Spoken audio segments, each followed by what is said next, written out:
नमस्कार. मी भारती सहस्रबुद्धे. आनंदाचं पान या खास मराठी पुस्तकांच्या कार्यक्रमात तुम्हा सगळ्यांचं स्वागत आहे. आपण या कार्यक्रमाच्या माध्यमातून नेहमी मराठी पुस्तकांविषयी बोलतो. आजही आपण मराठी पुस्तकांविषयीच बोलणार आहोत. मात्र अशी मराठी पुस्तकं जी आपल्याला सैर घडवतात ग्लोबल साहित्याची. ग्लोबल साहित्य सफर नावाची 2 भागातली पुस्तकं आपल्याला जगभरात गाजलेली पुस्तकं आणि लेखक याविषयी सांगतात. उत्तम वाचक आणि लेखक असलेले राजीव श्रीखंडे यांनी खूप परिश्रमानं जगभरातली पुस्तकं आपल्यासाठी निवडली आहेत. तेव्हा या 2 पुस्तकांविषयी गप्पा मारूया राजीव श्रीखंडे यांच्याशीच. राजीवजी, स्वागत आहे तुमचं आनंदाचं पानमध्ये. खरं तर ग्लोबल साहित्य सफरीबद्दल मी फार काहीच बोलणार नाही राजीवजी. मुळात मलाच तुम्ही या 2 पुस्तकांची संकल्पना सांगावी. काय आहे की ही संकल्पनेला खरं श्रेय द्यायला पाहिजे ग्रंथालीला. हो. कारण त्यांना त्यांचे खूप जुना परिचय आहे. गांगल साहेब, केतकर काका, नंतर अरुण साधू काका, माझ्या वडिलांचे आणि काकांचे उत्तम स्नेही. त्यांना माझ्या वाचनाबद्दल माहिती होतं. पण जेव्हा करोनाचा काळ होता ना, तेव्हा ते माझ्याकडे आले. ते म्हणाले की आपण तुम्ही जगातले एक 100 उत्तम अभिजात कलाकृती निवडा, सगळ्या भाषेतल्या, म्हणजे लॅटिन अमेरिकेपासून ते जपान, चीन पर्यंत. आणि आपण महिन्याला 2 असे पॉडकास्ट करत जाऊ त्याच्यावरती. मग मी ती यादी तयार केली. ती माझी 136 भरली. कळलं की नाही. अच्छा. हो, हो. पण मग आम्ही त्यातले 100 आम्ही काय शॉर्टलिस्ट केलं असं म्हणू शकतो आपण. आणि मग त्याचा तो पॉडकास्ट कसा करायचा ग्रंथालयाच्या युट्यूब चॅनलवरून, त्याचा आम्ही साधारणतः आकृतीबंध ठरवला. तो त्यांना मान्य झाला ग्रंथालयाच्या माझ्या मित्रांना, सुदेश इंगलासपूरकर, धनंजय गांगल आणि अरुण जोशी, धनश्री झारप यांना. आणि मग त्याप्रमाणे ते आम्ही सुरू केलं. ते पहिल्यांदा एक 3-4 महिने महिन्याला 2 करू शकलो. पण नंतर ते जमेना, म्हणून महिन्याला 1 सुरू झालं. करून मी भारतीत एक 50 आतापर्यंतचे भाग किंवा एपिसोड संपवलेले आहेत. मग असा विचार आला की हे जे आता 50 आपण भाग केलेले आहेत त्याचं पुस्तक रूपाने आपण प्रकाशित करूया. त्यामुळे ग्लोबल साहित्य सफर भाग 1 आणि 2 मध्ये मला वाटतं 34 पुस्तकांचा, पहिल्या 34 पुस्तकांचा समावेश केला गेलेला आहे. राजूजी, खरं तर मी दोन्ही पुस्तकं चाळली आहेत, वाचली आहेत आणि मला नेहमी हा प्रश्न पडतो जागतिक साहित्याच्या बाबतीत, की आपल्याला सगळ्या ची माहिती नसते, आपल्याला त्याचं ज्ञान नसतं. मग अशा वेळी आपण इंग्रजीतनं साहजिक ते वाचतो किंवा जी आपल्याला अवगत असलेली भाषा आहे त्यातनं वाचतो. तर असं असताना जेव्हा आपण खूप वेगळ्या देशातलं किंवा वेगळ्या भाषेतलं साहित्य वाचतो, आपल्याला जाणवतं का की त्यातली ती संस्कृती किंवा जे काही यायला पाहिजे ते तितकं येतंय का, आपल्यापर्यंत पोहोचतंय का, हा प्रश्न असतो का नेहमी वाचकाच्या मनात? असतो ना. पण मी कसं करतो की कुठलाही काय असतं, अनुवाद एकच नसतो. थोडे वेगळे पण असतात. आणि कधी-कधी जो लेखक जो असतो स्वतः, की आता मारिओ वर्गोस llosa घ्या पेरूचा, किंवा कार्लोस फंतेस घ्या, ते स्वतः त्यामध्ये सहभागी असतात. असे जे अनुवाद असतात किंवा भाषांतर असतात, त्याची आपल्याला माहिती मिळते. आणि मग तुम्ही जर का ते वाचू शकलात तर तुम्हाला तो काय ते जाणवतं की ते सगळं जे म्हणजे काय म्हणतात त्याला, जी मूळ कलाकृती आहे त्यातलं बरचसं ते येत असलं पाहिजे असं तुम्हाला, असं एक काय म्हणतात त्याला, असं ॲश्युरन्स असतो असं म्हणूया. कारण ते लेखक स्वतः इन्व्हॉल्व असतात. ते भाषांतरिक फार मोठे असतात भाषांतरकार. त्यामुळे तो असा ॲश्युरन्स असतो. आणि जेव्हा तुम्ही ते कलाकृती वाचता तेव्हा तुम्हाला तो भाव जाणवतो, तो सेन्स तुम्हाला येतो की बाबा हे काहीतरी वेगळं आहे. राजूजी, खरं तर म्हणजे हा प्रश्न अत्यंत महत्त्वाचा आहे, की तुम्ही जेव्हा आम्हाला सांगितलं की महत्त्वाच्या 34-35 पुस्तकांबद्दल तुम्ही या 2 भागातून लिहिलंय. एखाद्या वाचकाने अगदी वाचलीच पाहिजे अशी तुम्हाला टॉप 5 पुस्तकं कुठली वाटतात, की जी प्रत्येकाने त्याचा अनुभव घेतला पाहिजे वेगळ्या पद्धतीने? कसं आहे की ते मला वाटतं प्रत्येकाच्या आवडीनिवड अवलंबून असतं. हो, हो. पण तुम्ही मला विचारलात तर अलेक्झांडर ड्युमाची the count of Monte Cristo जी नावाची मॉन्टे मुलगी क्रिस्टो. आहे, ती वाचलीच बस मला वाटतं. किंवा टॉलस्टॉयचं वॉर अँड पीस आहे. हो. किंवा मला वाटतं की गोगोलचं डेड सोल्स आहे. नंतर टॉलस्टॉय, नंतर मला वाटतं नॉबोकॉवचं लोलिता पण अतिशय वेगळी या ललिता. कादंबरी आहे. पण ते टॉप 5 भारतात सांगता येणार नाही. कारण कसं आहे, नाही, की बरोबर आहे. पहिली 100 असेल तर मी सांगू शकेन. पण टॉप 5 डिफिकल्ट. नाही, नाही मला तर म्हणजे पुढचा प्रश्न ॲक्चुअली हाच असणार होता, की तुम्ही सुरुवातीला सांगितलं, की जेव्हा तुम्हाला यादी करायला सांगितली हो, उत्तम पुस्तकांची, तर ती 100च्या पलीकडे गेली होती. हो, हो. तर ही 34 निवडणं ही किती कठीण प्रक्रिया होती. जेव्हा पुस्तक करायचं ठरलं तेव्हा, की अरे वाचकांना आपल्याला काय नक्की द्यायचं आहे, हो, हे किती कठीण होतं? हे 50 पुस्तकं म्हणजे 100 वयातली पहिली 50 पुस्तकं ते पण कठीणच होतो. पण कसं आहे, की हं, शेवटी तुमची स्वतःची जी आवड-निवड असते ना, तिचा आपण आधार घेतो, नाही का? जसं हो. मला काउंट ऑफ मॉन्टे क्रिस्टो मला प्रचंड भयंकर आवडते. असा भयंकर हा शब्दच बरोबर आहे. कारण तो एवढा हं, एवढा हं, हं. म्हणून ती पहिली घेतली मी, असं झालं. कारण त्यामुळे मी काय केलं, की ते खूप कठीण होतं अर्थात. आणि दुसरं कसं मला वाटतं माझ्याकडे समस्या तयार आली, की आता अर्नेस्ट हेमिंग्वे समजा तुम्ही घेतलात, हो. तर old man in the sea का for whom the bell tolls ही कुठली घ्यायची? हं, हं. किंवा जॉन स्टेनबर्ग घेतला, हं. तर ईस्ट ऑफ इडन घ्यायचं का ग्रेप्स ऑफ रॅथ घ्यायचं? हो. मग अशा वेळेला काय होतं मला वाटतं, की माझी स्वतःची जी आवड असते ना, तिचा हं. थोडासा काय म्हणतात त्याला, तिचं वर्चस्व तयार होतं असं म्हणूया. हं, हं, हं.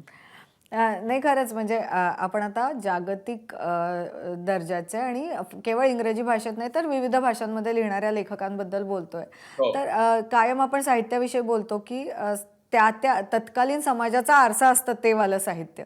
हो. तर असं ही जी पुस्तकं आहेत ही जेव्हा तुम्ही शॉर्टलिस्ट केली किंवा त्यांच्याबद्दल लिहिलं तर काय प्रकर्षाने जाणवलं तुम्हाला? म्हणजे काय वेगळा थॉट दिसला? काय जे तुमच्या मनात घर करून बसलंय? कसं आहे, की या सगळ्या ज्या जागतिक अभिजात कलाकृती आहेत ना भारतीताई, हं, हं. त्या समाजाचा आरसा दाखवतातच, पण त्या तिथपर्यंत थांबत नाहीत. हो, जे मूलभूत काही मानवी मूल्य आहेत, हो. किंवा मानवी समस्या असेल, मूल्य असतील, त्याच्यावरती ते भाष्य करतात किंवा त्याचा तो आरसा दाखवतात. त्यामुळे ते फक्त त्या पुरतं मर्यादित राहत नाही. तर त्याच्या पलीकडे जातं आणि या सगळ्या कलाकृती ज्या आहेत त्या तशा आहेत असं मला वाटतं. कारण शेवटी काही झालं, किती फरक असला आपल्यात, तरी आपण शेवटी एकच आहोत ना. म्हणजे आपल्या प्रश्नच नाही. सगळ्यांमधल्या रक्ताचा रंग लालच आहे. हो. त्यामुळे आपल्याला थोडं म्हणजे पण आणि माणसाच्या ज्या मूळ आकांक्षा असतात किंवा त्यांची जी धारणा असते ती तशी फार पुढे बदलत नाही. त्या समाजाच्या एकंदर व्यवस्थेवर परिणाम होतोच. पण हं, अगदी जे हं. मूळ मानवी मूल्य आहेत, ती हं, तशीच हं. आहेत. ती काळानुसार बदलतात हे मला मान्य आहे. पण हं, ती हं. बाकीची ती मानवजातीला पूर्णपणे ती मला वाटतं ती अप्लाय होतात किंवा त्यांना ते त्यांच्याशी संबंध होतो. त्यामुळे ज्या कलाकृती नुसत्या त्यांच्याच समाजाबद्दल किंवा त्यांच्याच देशाबद्दल बोलत नाहीत, पण त्या पलीकडे जाऊन काही मूळ हं, हं. मानवी मूल्यांचा मागोवा घेतात.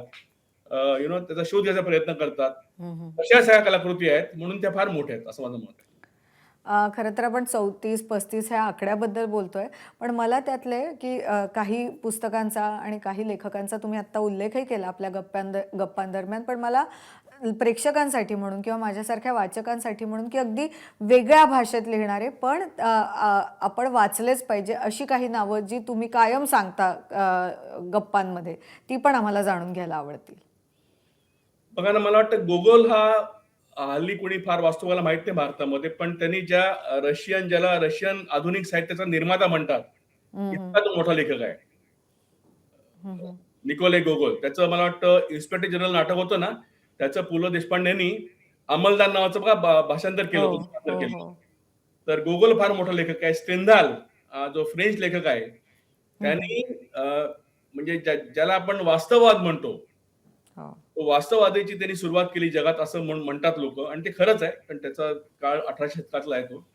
त्याने त्याचं रेड अंडर ब्लॅक किंवा द शॅटर हाऊस ॲट परमा ही हं, हं. फार अप्रतिम पुस्तक आहेत आणि त्यामध्ये कसं आहे, की त्यांनी जे सामान्य माणसं आहेत समाजातली, हं, हं. हं, हं. त्याबद्दल त्यांनी भाष्य केलेलं आहे आणि त्यांच्या जीवनातले प्रसंग आणलेत आणि त्याबद्दल त्याची मला वाटतं टीका पण आहे. थोडीशी हं, हं. जहरी आहे, थोडीशी विषारी आहे, पण ती अतिशय खरी आहे. किंवा मिखेल बुलगाका नावाचा एक अतिशय प्रसिद्ध रशियन लेखक आहे. त्याचं हं. मास्टर अँड मार्गारेट नावाची कादंबरी आहे. हो. त्या काळच्या स्टालिनच्या राजवटीवर त्यांनी जे भाष्य केलं आहे, त्याला ते अतिशय वेगळा त्यांनी फॉर्म वापरलाय. म्हणजे आकृतिबंध हं, हं. वापरला आहे. हं, हं. फॅन्टसी आणि विडंबन. हं, हं. ते मिश्रण आहे ते फार जगात पाहायला मिळत नाही. पण त्यांनी ती अतिशय अतिशय एक अद्वितीय कलाकृती तयार केलेली आहे. आणि असे खूप आहेत. एमिल झोलाचं ज्ञान आहे, ग्रॅहम ग्रीनचं पॉवर अँड ग्लोरी आहे. ही सगळी पुस्तकं आहेत ना भारतीताई, 134 माझी, ती सगळी वाचलीच पाहिजेत असं माझं मत आहे. नाही, खरंच आहे. म्हणजे आज तुमच्याशी बोलूनही माझी खात्री आहे की आपल्या प्रेक्षकांना खूप वेगळ्या पुस्तकांबद्दल माहिती मिळाली आणि आज ज्या पुस्तकांविषयी आपण बोललो त्यातनं तर माहिती मिळालीच आहे. त्यामुळे राजूजी खूप आभार तुमचे. एकतर आज आनंदाचं पानमध्ये सहभागी झालात आणि खूप मोठा खजिना तुम्ही जागतिक साहित्याचा आमच्यासमोर उलगडला आहे, त्यासाठी आभार. आणि पुढची तुमचं जे तिसरं पुस्तक किंवा पॉडकास्ट येऊ घातले आहेत त्याच्यासाठी शुभेच्छा. धन्यवाद, खूप धन्यवाद. आजचं दुसरं पुस्तक एक व्यक्तिचित्रणाचं आगळं वेगळं पुस्तक आहे. संवादातून या नावाचं लेखिका प्रतिभा सराफ यांचं हे पुस्तक आहे. हे पुस्तक काय आहे, कसं घडलंय, यावर गप्पा मारणार आहोत प्रतिभाताईंशीच. प्रतिभाताई, स्वागत आहे तुमचं आनंदाचं पानमध्ये. मुळात पहिला प्रश्न की संवादाच्या माध्यमातून एखाद्याचं व्यक्तिमत्व उलगडणं ही कल्पनाच कशी सुचली ते जाणून घ्यायला आवडेल आम्हाला. नमस्कार. मला असं नेहमी वाटतं की माझ्या आसपास असंख्य माणसं वावरतात. मग ती नाट्यक्षेत्रातली असतात, साहित्य क्षेत्रातली असतात, कला क्षेत्रातली असतात. या सगळ्या माणसांच्या बाबतीत मला असं वाटतं की प्रत्येक माणसांमध्ये एकापेक्षा खूप जास्त गुण सामावलेले आहेत आणि त्या गुणांना मला ॲप्रिशिएट करावंसं वाटतं. आणि मग मी त्यांची मुलाखत घेते. या मुलाखतीतून त्यांच्या कार्याविषयी, त्यांच्या जगण्याविषयी आपल्याला अनेक गोष्टी कळतात आणि ही सकारात्मकता मला अनेकांपर्यंत पोचवावीशी वाटते आणि म्हणून मी त्यांच्या मुलाखती घेते. या पुस्तकात कुणाकुणाचा समावेश केला गेला आहे आणि या सगळ्या पुस्तकाचं नियोजन कसं झालं हे सुद्धा प्रतिभाताई तुमच्याकडनं आम्हाला जाणून घ्यायला आवडेल. तर या मुलाखतीमध्ये आपण विज्ञान क्षेत्रातील माणसं आहेत, वैद्यकीय क्षेत्रातील माणसं आहेत, साहित्य, कला, नाट्य या क्षेत्रातील माणसं आहेत, समाज सेवा या क्षेत्रातील माणसं आहेत, क्रीडा क्षेत्रातली माणसं आहेत, अभिनयाच्या क्षेत्रातील माणसं आहेत. अशा वेगवेगळ्या माणसांचा समावेश केला. खरं तर असं काही ठरवून मी केलेलं नाही की इथे या माणसांचा समावेश करावा. म्हणजे मी जेव्हा युरोप टूरला गेले तेव्हा मला ईशा टूरचे आत्माराम परब भेटले आणि मग त्यांच्याशी गप्पा करताना असं वाटलं की या माणसाची मी मुलाखत घ्यावी आणि मग मी त्यांची मुलाखत घेतली. जेव्हा डॉक्टर आनंद नाडकर्णी हे करोनाच्या काळामध्ये खूप सारं काम करत होते आणि त्यांची ती IPS संस्था सांभाळून, मुक्तांगण सांभाळून त्यांनी एक दिवससुद्धा आराम केला नाही. करोनाच्या काळात जेव्हा सगळी दुनिया थांबलेली होती आणि सगळेजण आपापल्या घरामध्ये एन्जॉय करत होते त्यावेळेस जेव्हा आनंद नाडकर्णी 24 तास काम करत होते. तर हे सगळं मला असं वाटलं की ते मुलाखतीतून घ्यावं. मुळात या मुलाखतींच्या माध्यमातून अनेक क्षेत्र आणि त्यातील कामं लोकांसमोर आली आहेत. तर या क्षेत्रांचाही वेगळा विचार केला होता की केवळ व्यक्तिमत्वांचाच विचार झाला होता? मी स्त्रीमुक्ती संघटनेमध्ये काम करत होते तेव्हा माझी मैत्रीण अश्विनी रानडे ही सुद्धा माझ्यासोबत काम करत होती. त्यानंतर आम्ही दोघंही एकाच कॉलेजमध्ये शिकवायला होतो. मी फिजिक्स शिकवायचे आणि ती गणित शिकवायची. तर त्या काळामध्ये असं मला वाटलं की मी अश्विनीची मुलाखत घ्यावी आणि अश्विनीसुद्धा स्त्रीमुक्ती संघटनेला तिने पूर्णपणे वाहून घेतलेलं होतं. आम्ही मुलगी झाली हो नाटकात काम करायचो, आम्ही दौरे करायचो, त्याच्यात ती माझ्यासोबत असायची. तर स्त्रिया, दलित आणि श्रमिक ही 3 पायांची लंगडी आहे, शर्यत आहे. तर या शर्यतीतून या सर्व स्त्रियांना, श्रमिकांना, दलितांना बाहेर काढण्यासाठी जी चळवळ होती स्त्रीमुक्ती संघटना, तर त्याच्यासाठी ही काम करणारी व्यक्ती होती. एक सामाजिक कार्य तिने आयुष्यभर केलं. तर अशा वेगळ्या क्षेत्रातील अश्विनी रानडे म्हणून मी तिची खास मुलाखत घेतली. नंतर धनंजय या दिवाळी अंकासाठी मी विज्ञान कथा लिहिलेल्या आहेत. त्या निमित्ताने माझी निलिमा कुलकर्णींची ओळख झाली. आज अत्यंत मोठ्या प्रमाणात विकला जाणारा असा धनंजय दिवाळी अंक किंवा चंद्रकांत दिवाळी अंकाच्या त्या संपादिका आहेत. तर हा त्यांचा प्रवास कसा आहे, केव्हापासून त्यांच्याकडे दिवाळी अंकासाठी साहित्य येतं, ते कुठच्या प्रकारे ते कसं निवडतात आणि कसं सर्व प्रकारच्या साहित्याला योग्य न्याय देऊन अतिशय उत्तम आणि वर्षानुवर्ष गाजत असलेला, वर्षानुवर्ष सर्वाधिक खप असलेला दिवाळी अंक त्या कसा काढतात, तर हा त्यांचा प्रवास मला जाणून घेता आला या मुलाखतीच्या माध्यमातून. प्रतिभाताई, या 14च मुलाखती झाल्या होत्या की अजूनही तयार आहेत मुलाखती आणि या पुस्तकाचा भाग 2 सुद्धा योग घातला आहे किंवा काही नियोजन आहे का तशा पद्धतीचं? संवादातून या पुस्तकामध्ये 14च मुलाखती आहेत, परंतु याआधी सहज संवाद नावाचं माझं व्यक्तिचित्रणाचं पुस्तक प्रसिद्ध झालं आहे. त्याच्यातही 15-16 मुलाखती मी घेतलेल्या आहेत, ज्याच्यामध्ये शन्ना नवरे आहेत, मधुमंगेश कर्णिक आहेत, बरेच दिग्गज, यशवंत देव आहेत, असे बरेच दिग्गज त्या मुलाखतींच्या पुस्तकामध्ये आहेत. आणि अजूनही खूप मुलाखती माझ्याकडे तयार आहेत. म्हणजे विठ्ठल उमपांची मी मुलाखत घेतली होती, सलील कुलकर्णी यांची मुलाखत घेतली होती. तर या सगळ्या मुलाखती याच्या पुढच्या पुस्तकात नक्की येतील. आणि या दिवाळी अंकाच्या निमित्ताने सुद्धा मी बऱ्याच मुलाखती घेणं चालू केलेलं आहे. ते तुम्हाला कळेलच की ह्याच्या पुढच्या वर्षीच्या पुस्तकामध्ये त्या सगळ्या मुलाखती सामावलेल्या असतील. आम्ही सगळे वाचक जाणतोच की तुम्ही साहित्याचे विविध प्रकार हाताळत असता, लिहित असता. तर सध्या कशावर काम सुरू आहे? नवीन काय वाचायला मिळणार आहे आम्हाला वाचकांना? मी विविध साहित्य प्रकार हाताळलेत, कारण प्रत्येक साहित्य प्रकार हा वेगळा असतो. मी आता थोडंसं बालसाहित्याकडे वळले आहे. मी मुलांसाठी अनेक नाटकं लिहायला सुरुवात केलेली आहे. त्याचे प्रयोगही 1-2 झालेले आहेत. तर मला असं वाटतं की मुलांसाठी काहीतरी करावं असं माझ्या मनात आलं. आणि मग नाटक हे माध्यम मला खूप चांगलं वाटलं मुलांसाठी, आणि त्या दृष्टीने मी नाटकं लिहायला सुरुवात केलेली आहे मुलांसाठी. डॉक्टर गोरख थोरात या हिंदीतील प्रसिद्ध अनुवादकारकांनी माझं एक पुस्तक अनाकलनीयचं अनुवाद केलेलं आहे हिंदीमध्ये.